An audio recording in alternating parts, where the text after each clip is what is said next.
आपके साथ सोनिया चौहान। अपना उत्तर प्रदेश में आप सभी का स्वागत है। रुक करते हैं खबरों की ओर। लोकसभा चुनाव में जीत के बाद प्रधानमंत्री नरेंद्र मोदी अपने तीसरे कार्यकाल के दौरान पहले विदेश दौरे पर G7 शिखर सम्मेलन में हिस्सा लेने के लिए इटली पहुंचे। और बता दें कि G7 सम्मेलन इटली के एपुलिया में 13 से 15 जून तक आयोजित किया जा रहा है। वहीं हमारे चैनल हेड ब्रिजमोहन सिंह रघुवंशी भी पहुंचे हैं और साथ ही वहां चल रहे तैयारियों के बारे में जानकारी दी। तो हम पहुंच चुके हैं इस समय इटली में। बारी ये जगह है जहां पे G7 ये यहाँ पे बैठक होने जा रही है और आज से ही शुरू हो गई है, क्योंकि जैसे कि आप समझ सकते हैं कि शाम से आज यहाँ पे जो चहलकदमी थी वो काफी बढ़ गई है। भारतीय समय के अनुसार ये जो समय है इटली का वो लगभग यहाँ पे 3.5 घंटे का फर्क है। आप देखिए, हम इस समय G7 इटालिया प्रेस सेंटर के पास खड़े हैं और हमें ये परमिशन यहाँ मिली है कि हम यहाँ से आज ये पूरा मीडिया सेंटर में सबसे पहले आपको दिखाना चाहते हैं G7 जो ये पूरी बैठक होने जा रही है। 3 दिवसीय बैठक है और इसके लिए एक विशाल यहाँ पे मीडिया सेंटर बनाया गया है जहाँ पे विश्व के सभी तमाम ऐसे देश हैं जो G7 के सिर्फ 7 देश नहीं, जबकि पूरे विश्व के जो भी देश हैं वहां से मीडिया आई है यहाँ पे। और आप देखिए कितना ये भव्य बनाया गया है। आप देख सकते हैं यहाँ पे बहुत खास इंतजाम किए गए हैं इटली गवर्नमेंट की तरफ से। और आप देखिए, मैं अपने सहयोगी से बोलूंगा रोजी अंतम से कि प्लीज कृपया यहाँ पे थोड़ा सा आगे वो यहाँ पे दिखाएं मीडिया सेंटर को लेकर के। आप देखिए, ये एक अत्याधुनिक मीडिया सेंटर बनाया गया है इटली के अंदर। खास तौर से ये बारी ये शहर है इटली का, जो यहाँ पे आप देख सकते हैं कि इसको यहाँ पे व्यवस्था की गई कि जो तमाम अलग अलग देशों से जो लोग आए हैं यहाँ पे, जो पत्रकार आए मीडिया के लिए, उनको यहाँ पे ये लोग यहाँ से आप अपनी खबरें भेज सकते हैं। ये पूरी व्यवस्था की गई है। ये पूरा आप इसका नज़ारा देखिए। देश आपको ये मौके कम मिलेंगे। G20 जब हमारे देश में हुआ था तो आपको ये शायद नज़ारा मिला होगा।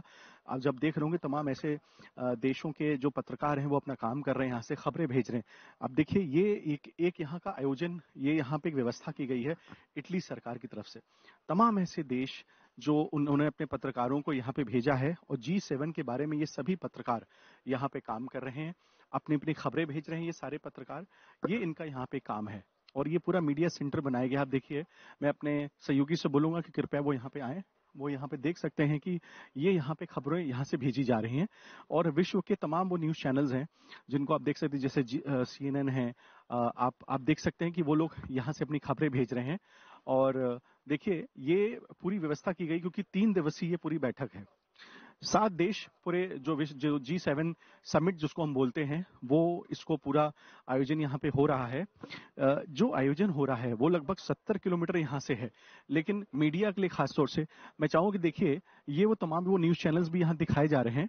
इन न्यूज चैनल्स को ये सीधे खबरें G7 के ऊपर आ रही हैं और वो उनके ये इन्हीं के प्रतिनिधि हैं जो कि यहाँ पे बैठ करके अपनी खबरों को भेज रहे हैं। पूरे विश्व में G7 से संबंधित खबरों को भेज रहे हैं।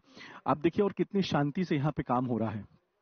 अलग अलग देशों के ये पत्रकार हैं और तमाम वो खबरें लगातार। और मैं आपको बताते चलूं, ये जो मीडिया सेंटर है ये लगभग 24 घंटे यहाँ पे काम होता है और यहाँ पे लगातार लोग काम कर रहे हैं अलग अलग देशों के। एक साथ आपको ये नज़ारा G20 में मिला होगा, लेकिन आप G7 में देखिए, ये सभी देशों के लोग आए हैं।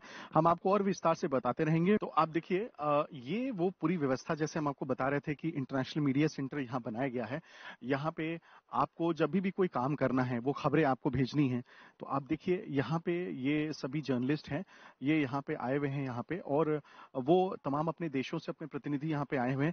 हम अगर कोशिश करेंगे, अगर हम इनसे किसी से बात कर सके। Hello, I am from India, I am a journalist and we are doing a story on the international media centre over here.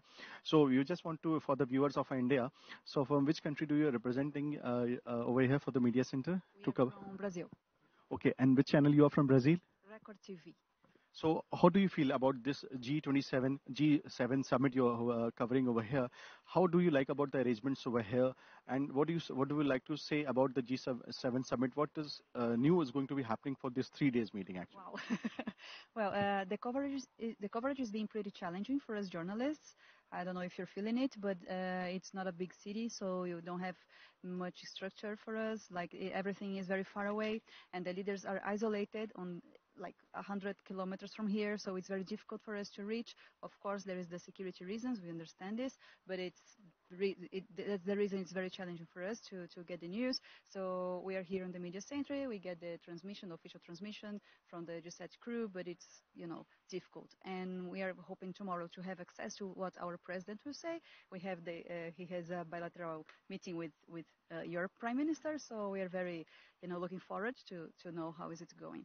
But yeah, it's been pretty difficult. But I hope that what Giorgia Meloni says, that they want to be closer to this global South leaders, is true, because I think this is pretty necessary for Thank you so much. Problems. This is because we too are journalists and we can just feel over here how, because you come from Brazil, I'm coming from India.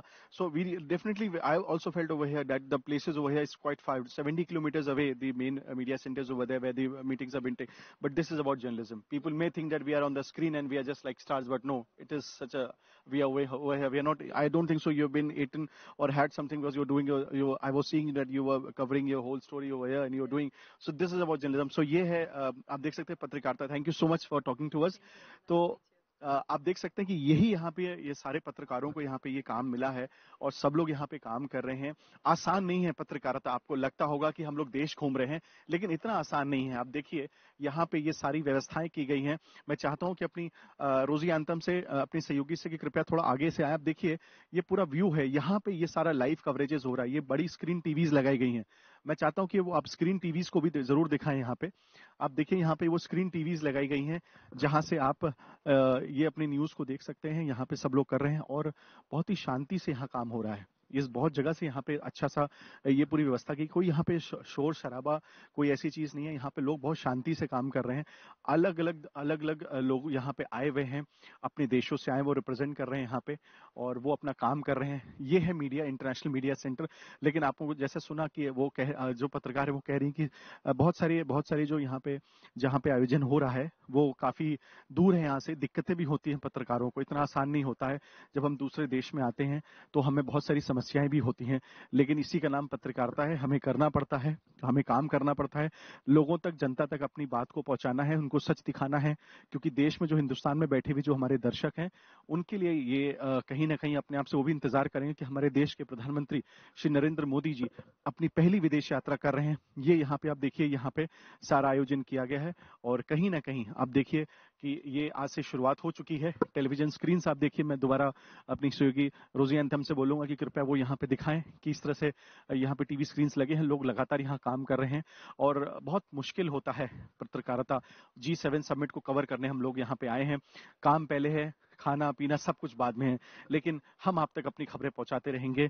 और जैसी कि साधना परिवार और साधना के दर्शकों से मैंने इस बात का वादा किया था कि आपको हम सच बताएंगे और सच दिखाएंगे. चुनाव से लेकर अब तक हम आपको सच दिखा रहे हैं, हमेशा दिखाते रहे हैं. तो जैसे हमने आपको दिखाया और पूरे इंटरनेशनल मीडिया सेंटर के बारे में आपको बताया, और हम लगातार आपको यहाँ से जानकारी पल पल की देते रहेंगे.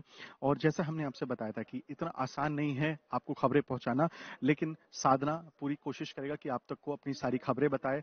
हम यहाँ 3 दिन में बारी से आपको पूरी जानकारी देंगे और पूरा बताएंगे आखिरकार यहाँ 3 दिन में यहाँ क्या हो रहा है. प्रधानमंत्री नरेंद्र मोदी जी रात तक पहुंच जाएंगे और उसके बाद से वो आज अपने सभी कार्यक्रमों में शामिल होंगे. क्या क्या और मुद्दे रहेंगे इस पर, खास तौर से इस बार एक आर्टिफिशियल इंटेलिजेंस के ऊपर और तमाम एक दो जो हमारे देश में जो विदेश नीतियां हैं उस पर भी चर्चा होगी. इसका खुलासा हमको अभी थोड़ी देर बाद इसका पता चलेगा, लेकिन हम आपको ये पूरी पल पल की जानकारी देते रहेंगे G7 समिट से, क्योंकि ये इस बार का G7 समिट बहुत ही महत्वपूर्ण होने जा रहा है. विश्व के पटल पे इसकी एक अलग भूमिका होगी जिसका सीधा असर भारत पर भी पड़ेगा और यहाँ के देशवासियों पर पड़ेगा. और जैसा आपको पता है कि हमारे प्रधानमंत्री नरेंद्र मोदी जी इस बार आप देख सकते हैं जैसे कि हमारे प्राइम मिनिस्टर का ये दौरा है और पहली विदेश यात्रा है, तो आप समझ सकते हैं कि ये इतना महत्वपूर्ण है क्योंकि तमाम ऐसे अपने कार्यक्रमों को छोड़ करके मोदी जी यहाँ पे आते हैं और वो देश के लिए यहाँ पे क्या बातचीत करेंगे वो हम आपको अपडेट करते रहेंगे. मैं ब्रिजमोहन सिंह रघुवंशी, बारी इटली से, G7 समिट से.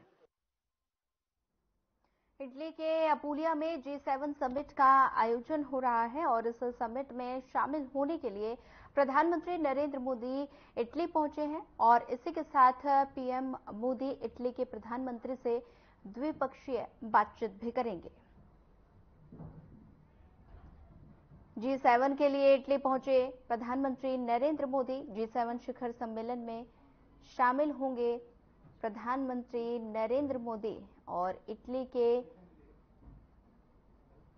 इटली की पीएम से द्विपक्षीय वार्ता भी करेंगे। G7 शिखर सम्मेलन में शामिल होने के लिए प्रधानमंत्री इटली पहुंचे।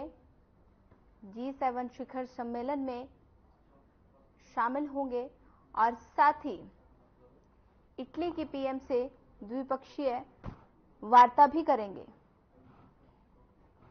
तीसरे कार्यकाल का प्रधानमंत्री का ये पहला विदेश दौरा है और प्रधानमंत्री नरेंद्र मोदी इटली के प्रधानमंत्री से द्विपक्षीय बातचीत भी करेंगे।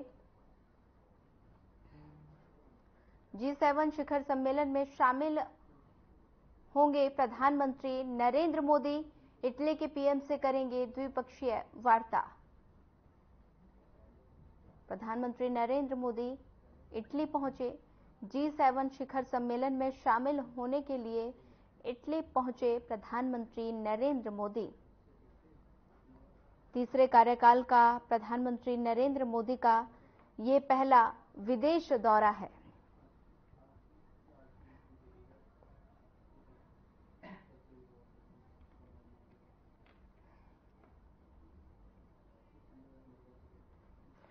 वहीं इसी पर ज्यादा जानकारी साझा करने के लिए हमारे चैनल हेड ब्रिजमोहन सिंह रंगवंशी हमारे साथ जुड़ गए हैं।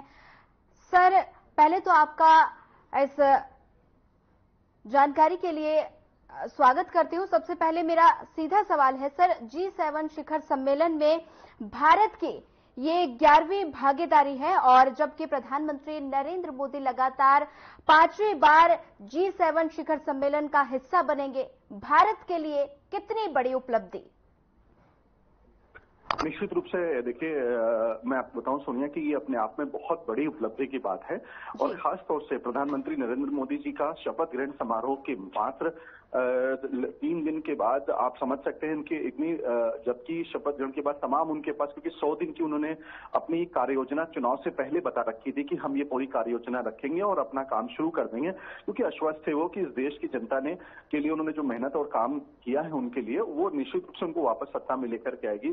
देखिए, नंबरिंग की हम अगर बात छोड़ दें तो ये अपने आप में ये हार जीत और ये नंबरिंग से कोई बहुत ज्यादा फर्क नहीं पड़ता है। सरकार सत्ता किसकी है ये सबसे महत्वपूर्ण है और हमारे देश की जनता ने जो अधिकांश जिनकी संख्या है उन्होंने नरेंद्र मोदी जी को प्रधानमंत्री बना दिया है, वो शपथ ग्रहण कर चुके हैं और उसके बाद से ये उनकी पहली विदेश यात्रा है। आज एक बहुत मेजर डेवलपमेंट हो रहा है G7 समिट में, जो इससे पहले कभी नहीं हुआ।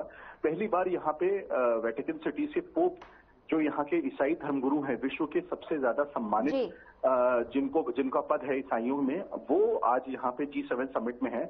आज हमें हमारी टीम को उसमें शॉर्टलिस्ट किया गया। मैं आपको ये भी बताते चलूं कि ये बहुत बड़ी बात है क्योंकि साधना समूह एक धार्मिक चैनल है और जैसा आप जानती तो इस धार्मिक चैनल होने के नाते वेटिकन सिटी के जो पोप हैं उन्होंने यहाँ की बहुत पूरे विश्व के तमाम यहाँ पे जो मीडिया जर्नलिस्ट आए थे वो सब लोग उनको कवर करना चाहते थे, लेकिन उसमें लगभग 350 लोगों की पूरी लिस्ट में से हमें इसमें शॉर्टलिस्ट किया गया और हम इस समय G7 समिट की बिल्डिंग जहाँ पे ये पोप आने वाले हैं वो हमें वहां पे रोक दिया गया है और हमें वहां बुलाया गया है और हम लोग अभी यहाँ रुके हैं कुछ ही क्षणों में यहाँ पे, क्योंकि यहाँ का समय अभी जो यहाँ के समय है वो लगभग 11:15 हो रहा है, 11:15, क्योंकि 3.5 घंटे के आसपास का फर्क है हिंदुस्तान में और इटली में। और हमें यहाँ पे अभी बोला गया है रुकने के लिए और इसके बाद हमें विजुअल उनकी फोटो अपॉर्चुनिटी मिलेगी और शायद वो हमसे बातचीत भी करें, कुछ अपना एक संदेश भी देंगे। तो बड़ी बात देखिए क्या है, मैं आज आपको बताते चलूं। धर्म की आवश्यकता कहीं ना कहीं पूरे विश्व में पड़ने जा रही है और मैं उसका कारण सिर्फ इतना है कि धर्म हमें कहीं ना कहीं विकास की तरफ लेके जाता है। जब भी हम विकास की बात करते हैं तो वहां पे सिर्फ मीटिंग टेबल पे बैठ करके 4 लोग बातें करते हैं डेवलपमेंट की, लेकिन उसमें कहीं ना कहीं जब तक एक विकास जो है वो वहां के एक ग्रोथ से जो हम बात करते हैं वो हमारे अपने संस्कारों सभ्यता से भी बहुत कुछ ताल्लुक रखता है। आज देखिए जो जिन जिन देशों में सभ्यता संस्कारों से वो दूर होते जा रहे हैं उन देशों की बहुत अच्छी स्थिति नहीं है, क्योंकि वहाँ की जो सामाजिक स्थितियां इतनी खराब होती जा रही हैं कि वहाँ पे जब आपके यहाँ हमारे यहाँ ये बोला जाता था संस्कार और जो सभ्यता है वो हमारे सभी उसकी वजह से ही देश तरक्की करता है, और जब देश तरक्की करता है तो विश्व तरक्की करता है। ऐसा नहीं हो सकता कि आपकी अगर आज हमारे देश से जुड़े हुए जो भी देश हैं, अगर उनमें अगर बहुत अमन चैन नहीं रहेगा, वो अगर विकास की स्थिति में उनकी बहुत अच्छी नहीं रहेगी, तो वो हमें नुकसान होंगे। जैसे आप देखते हैं अक्सर हमारे देश में कहा जाता है कि बांग्लादेशी घुसपैठिए बहुत आ चुके हैं।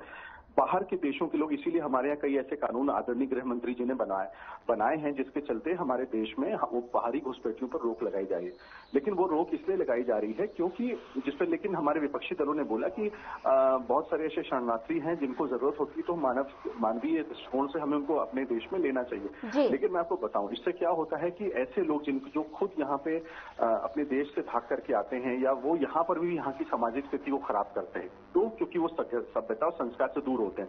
अब मैं बात यहाँ धर्म की कर रहा था क्योंकि पोप यहाँ पे आ रहे हैं पहली बार G7 समिट में, क्योंकि देखिए पूरे विश्व की सबसे ज्यादा जनसंख्या ईसाई समुदाय की है, और ईसाई समुदाय के वो धर्मगुरु हैं, वो कहीं ना कहीं मुझे लगता है एक बड़ा संदेश देने वाले हैं। और अभी बस थोड़ी ही देर में वो संदेश हम लोग को मिलेगा, क्योंकि हम लोग को अभी रोका गया है यहाँ पे, हम लोग को फिर जाने दिया जाएगा। तो कहीं ना कहीं विश्व पूरे पटल पे जिस तरह से हमारे देश में हमारे प्रधानमंत्री जी ने जब वो मंदिर में जाके दर्शन करते हैं, या हमारे देश के प्रधानमंत्री जब कहीं गुरुद्वारे पे जाते हैं, तो उस पर कई विपक्षी दल और हमारे जो विपक्षी सोच के जो पत्रकार हैं, तमाम ऐसे लोग हैं, वो उन पर टिप्पणी करते हैं और उनका मजाक उड़ाते हैं। लेकिन देखिए कहीं ना कहीं विश्व के जो सबसे पाश्चात्य संस्कृति को फॉलो करने वाले जो देश, यूरोपियन कंट्रीज से बड़ा तो कोई जितनी भी देश हैं, यहाँ से ज्यादा तो कोई वेस्टर्न कल्चर और हम सभ्यता की बात करते हैं तो बहुत हाई स्टैंडर्ड के लोग यहाँ पे, वो तक आज अपने धर्मगुरु के ऊपर निर्भर होने जा रहे हैं, क्योंकि कहीं ना कहीं जैसे धर्म से लोग दूर हुए तो उनकी सभ्यता संस्कृति से भी दूर हुए। और आज पोप के आने से ये है कि कहीं ना कहीं बड़ा संदेश जाने वाला है, और वो संदेश क्या देंगे वो हम आपको बस कुछ ही क्षण में बताएंगे। सोनिया, ठीक है। सर, अगर प्रधानमंत्री नरेंद्र मोदी की बात की जाए तो प्रधानमंत्री का ये तीसरे कार्यकाल का पहला विदेश दौरा है, तो इस बार किन किन मुद्दों पर चर्चा हो सकती है G7 शिखर सम्मेलन में? देखिए, हमारे को आज विदेश मंत्रालय के प्रवक्ता ने हमें इस बात की ब्रीफिंग दी, क्योंकि देर रात प्रधानमंत्री नरेंद्र मोदी जी इटली आ चुके हैं, बारी पहुंच चुके हैं वो, और बारी के बाद से अभी उनकी टीम से, जैसे प्राइम मिनिस्टर ऑफिस और खासतौर से जो उनका मंत्रालय है, प्रधानमंत्री का कार्यालय और विदेश मंत्रालय के जो तमाम वरिष्ठ अधिकारी हैं और विदेश जानकार, जितने भी विदेशी मामलों के जो जानकार, उनके साथ उनकी बैठक चल रही है। मैं आपको बताते चलूं कि देर रात पहुंचने के बाद भी जो जानकारी हमें लगी है, और ये हमें कुछ सरकारी प्रवक्ता ने नहीं बताई, कि सरकारी प्रवक्ता अक्सर ये इस बात के लिए बोला जाता है कि सरकारी प्रवक्ता वही बताता है मीडिया को और मीडिया वही चलाती है, लेकिन मैं आपको बता दूं कि ये हमारी खुद की जानकारी, क्योंकि जहां वो रुके हैं वहां के जो सोर्सेज हैं हमारे, वो इटली के रेजिडेंट्स हैं, उन्होंने हमें ये बताया कि प्रधानमंत्री जी के आने के तुरंत मुश्किल से 2 या 3 घंटे के बाद प्रधानमंत्री जी ने मीटिंग लेनी शुरू कर दी। तो ये इस बात की बड़ी चर्चा बनी हुई है यहाँ पे कि देखिए, बाकी देशों के जो उनके राष्ट्राध्यक्ष या उनके प्रधानमंत्री जब आते हैं तो वो अपना जो उनका एक तरीका होता है कि क्योंकि 10 से 12 घंटे का सफर यहाँ, हालांकि यूरोपियन कंट्रीज के जो बाकी जो लोग आते हैं वो तो 1 से 2 घंटे का सफर है, लेकिन भारत से खासतौर से भारत स्पेशल इनवाइटी है इसमें जो है, तो वो यहाँ से जब आते हैं तो वो उसके बाद उनको भी थकान होती है कि 10 से 11 घंटे की फ्लाइट होती है यहाँ पे, और वहां पहुंचने के बाद भी उन्होंने 3 घंटे के बाद काम शुरू कर दिया। तो उसका सबसे बड़ा ताल्लुक ये है कि कहीं ना कहीं प्रधानमंत्री जी एक तो स्पेशल इनवाइटी के तौर पे यहाँ पे आए, क्योंकि G7 देशों में भारत उसका सदस्य नहीं है, और प्रधानमंत्री जी की जो मुख्य योजना है खास तौर से रिश्तों को और बेहतर बनाने की है अंतर्राष्ट्रीय पटल में भारत के साथ, और भारत को क्या फायदे हो सकते हैं, यहाँ की जनता को क्या फायदे हो सकते हैं, और भारत द्वारा दूसरे देशों को क्या ऐसा सहयोग दिया जा सकता है जिसके चलते विदेश जो नीति है वो और मजबूत हो चुकी है, और हमारे देश के जो लोग पूरे विश्व में समय सब जगह हैं, कहीं ना कहीं जब वो, क्योंकि हमारे देश में तमाम हमारे देश की संख्या जो है वो विदेशों में भी काम करती है, और ऐसी नीति अगर बनेगी तो यहाँ पे हमारे जो लोग हैं वो बाहर जा सकते हैं और वहाँ बेहतर तरीके से काम कर सकते हैं। उसके अलावा जो हमारे जी सर, संभावना है कि रशिया यूक्रेन युद्ध और इजरायल युद्ध पर भी G7 में चर्चा होने की संभावना है, इस पर क्या अपडेट है सर? ये आपने जो ऐसा सवाल किया सोनिया, मैं आपको बताऊं कि हमारी इंटरनेशनल मीडिया जो यहाँ पे है, जो रशिया से लेकर के यूक्रेन, चाइना, जापान, जितने भी जर्नलिस्ट हैं हम सब लोग यही बातचीत कर रहे हैं कि यूक्रेन को लेकर क्या दृष्टिकोण होने जा रहा है और रशिया को लेकर पूरे विश्व में क्या दृष्टिकोण होने जा रहा है। ये एक बहुत ही महत्वपूर्ण पहलू पे आपने बात करी और यही चर्चा पूरे यहाँ पर भी हमारे इंटरनेशनल मीडिया के जो हमारे जर्नलिस्ट दोस्त हैं वो इस पर बात कर रहे हैं। मैं आपको बताते चलूं कि ये सब चीजें भी बड़ी गुप्त रखी गई हैं और मुझे लगता है कहीं ना कहीं यूक्रेन वॉर को लेकर के विश्व में दो फाड़ हो चुके हैं। देखिए, क्योंकि लोगों का ये कहना है कि जब पैलेस्टीन में और खासतौर से जब उनके मामले में जब बात होती है तो उसको लेकर के बड़ी प्रमुखता से सारे देश चले आते हैं, लेकिन यूक्रेन को लेकर के इतना सॉफ्ट कॉर्नर क्यों है? मतलब इतनी सॉफ्ट कॉर्नर से मेरा मतलब है कि उतनी सॉफ्ट क्यों लोग हार्ड नहीं हो रहे यूक्रेन वॉर को लेकर के। ये यहाँ पर एक बहुत जबरदस्त यहाँ के जो हमारे पत्रकार जो साथी हैं जो दूसरे देशों से आए, ये चर्चा विश्व के सभी अंगों में हो रही है कि जिस तरह से जब पैलेस्टीन की जब बात आती है तो कहीं ना कहीं पूरा विश्व उसको बड़ा सख्त रवैया अपनाने लगता है। वो कहता है कि यहाँ पे बहुत जुल्म हो रहा है, लेकिन यूक्रेन जिस स्थिति से गुजर रहा है उस स्थिति को लेकर के पूरे विश्व में क्यों नहीं कोई गंभीर मुद्दे के साथ इसको उठाया जाएगा, और यही इस बात की चर्चा है G7 समिट में। और इसको लेकर के मुझे लगता है कि आज शाम से लेकर कल तक में तमाम, क्योंकि यहाँ तो सुबह हुई है तो अब मीटिंग शुरू हो रही है यहाँ पे 11:15 बजे से, और अब यहाँ से लगातार दिन भर में बातें निकल के आएंगी तो मैं आपको ये अपडेट और दे सकूंगा यूक्रेन मामले में, खासतौर से रशिया यूक्रेन के युद्ध को लेकर के। जी, G7 शिखर सम्मेलन में कितने देश ताकतवर हैं और सम्मेलन में पीएम मोदी की मौजूदगी क्या मायने रखती है, इसको जरा समझा दीजिए। देखिए क्या है, मैं आपको एक बात बहुत स्पष्ट रूप से बताऊं, क्या है, हमारे जो अन्य कुछ मीडिया साथी हैं यहाँ पे वो भी यहाँ पे इंटरनेशनल रिपोर्टिंग कर रहे हैं सोशल मीडिया की, यूट्यूब में, मैं उनका नाम नहीं लेना चाहता हूँ, वो भारत को कम आंकते हैं और विश्व के पटल को G7 देशों की बात बहुत, आपने जो बात कही उस बात में आपने आदरणीय प्रधानमंत्री के विषय में सवाल पूछा, लेकिन हमारे ही कुछ ऐसे भारतीय पत्रकार साथी जो यहाँ पहुंचे हुए हैं वो पूरे विश्व को लेकर के G7 देशों की बात कर रहे हैं कि उनमें ये डेवलपमेंट होने जा रहा है, उस देशों की ये स्थिति हो रही है, क्या इस बार बड़े फैसले निकल के आएंगे। असल बात, मैं यहाँ भारत को रिप्रेजेंट कर रहा हूँ। विश्व की बात हमारे प्रधानमंत्री तय करेंगे, विदेश मंत्री तय करेंगे, हम पत्रकार उसके आंकलन नहीं कर सकते। सबसे बड़ी बात देखिए, पत्रकारिता का स्तर अब समय के अनुसार बदलता भी जा रहा है। जो अन्य देशों में जिस तरह से पत्रकारिता को अंकुश नहीं लगाया जाता है, लेकिन वो पत्रकारिता को वो ये ध्येय जरूर देते हैं कि कहीं ना कहीं देश हित में भी आप काम करिए। पत्रकारिता का ये कतई मतलब नहीं है कि आप दूसरे देशों के प्रति इतने ज्यादा कहीं ना कहीं डेवलपमेंट की भूमिका में उनको दिखाएंगे और अपने देश को दिखाएंगे कि हम लोग बहुत पीछे हैं। आज मैं आपको बताऊं जो हमारे देश की स्थिति है, G7 समूह का सदस्य ना होते के बावजूद हमारे देश को जिस इज्जत और मान सम्मान के साथ यहाँ बुलाया गया है, ये अपने आप में बहुत बड़ी बात है। और आदरणीय प्रधानमंत्री श्री नरेंद्र मोदी जी की जो भूमिका, जो व्यक्तित्व, जो उनका भार है, वो मैं आपको बताऊं, मैं इस बारी शहर से इटली के अंदर मैं देख पा रहा हूं। शायद दिल्ली में बैठे हुए लोग 4 जून को नहीं समझ पा रहे थे, मैं आपको सच बताऊं, लेकिन इस बार का जो तीसरा कार्यकाल है प्रधानमंत्री जी का, उनके 100 दिन की कार्य योजना तैयार हो चुकी है देश के प्रति, और विदेश नीति जो है, क्योंकि देखिए इसीलिए विदेश मंत्री को उन्होंने नहीं बदला। विदेश मंत्री हमारे यहाँ एस जयशंकर की जो भूमिका है वो बहुत अहम है, बहुत ही और अजीत डोभाल जो हमारे नेशनल सिक्योरिटी एडवाइजर हैं, लेकिन अंतर्राष्ट्रीय पटल पे जिस प्रकार से अजीत डोभाल सर की जो उनकी एक अपनी आपस में कोलैबोरेटिंग जो स्थिति है, जिसका आपने देखा था कुछ दिन पहले कतर में, हमारे लगभग 8 जो देशवासी थे उनको मौत की सजा सुनाई गई थी, और ये हाल ही में 3 महीने पुरानी बात है। और उस 8 देशवासियों को जिनको जो ये सजा सुनाई गई थी, जासूसी के आरोप उन पर लगाए गए थे कतर में, और आप सोचिए कि मुस्लिम देश के अंदर जहाँ पे जो सजा सुनाई जाती है मौत की, उसको तो वापस लेने वहां की सुप्रीम कोर्ट नहीं ले सकती, लेकिन ये भारत की भूमिका और भारत का असर देखिए वहां पे। और जबकि हमारे देश को कहीं ना कहीं एंटी इस्लामिक, एंटी मुस्लिम बोला जाता है इस सरकार को खासतौर से, लेकिन ये प्रधानमंत्री नरेंद्र मोदी जी का ही। ठीक है सर, हमारे साथ जुड़ने के लिए आपका धन्यवाद। हमारे साथ ईसाई धर्म गुरु बिशप जॉन ऑगस्टिन हमारे साथ जुड़ गए हैं। सर, G7 शिखर सम्मेलन में प्रधानमंत्री नरेंद्र मोदी शामिल होंगे और लगातार 5वीं बार G7 शिखर सम्मेलन में प्रधानमंत्री हिस्सा लेंगे। कितनी उपलब्धि, भारत की कितनी बड़ी उपलब्धि? ये भारत के लिए बहुत बड़ी उपलब्धि है, और जहां तक मैं समझता हूं कि माननीय प्रधानमंत्री जी ने जो G समिट भारत में किया था, उससे भारतवर्ष को काफी लाभ हुआ, और इस G समिट से और मुझे ये भी ज्ञात है कि हमारे प्रधानमंत्री वहां के काफी राष्ट्राध्यक्ष से और प्रधानमंत्रियों से मुलाकात करेंगे। तो इससे हमारे देश के डेवलपमेंट में it is adding to our development. और जो प्रधानमंत्री जी जो देश के उन्नत के लिए कार्य कर रहे हैं, जो the way he is exposing country into on the international stage, and because of which the country is developing, and as such the way he is working day and night for the country, I think not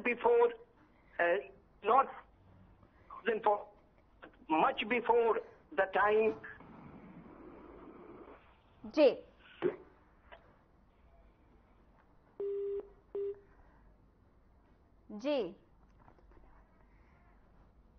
ईसाई धर्म bishop John हमारे साथ जुड़े हुए थे। Sir, आपका हमारे साथ जुड़ने के लिए धन्यवाद। फिलहाल इस बुलेटिन में इतना ही। ज्यादा खबरों के लिए बने रहिए हमारे साथ। नमस्कार।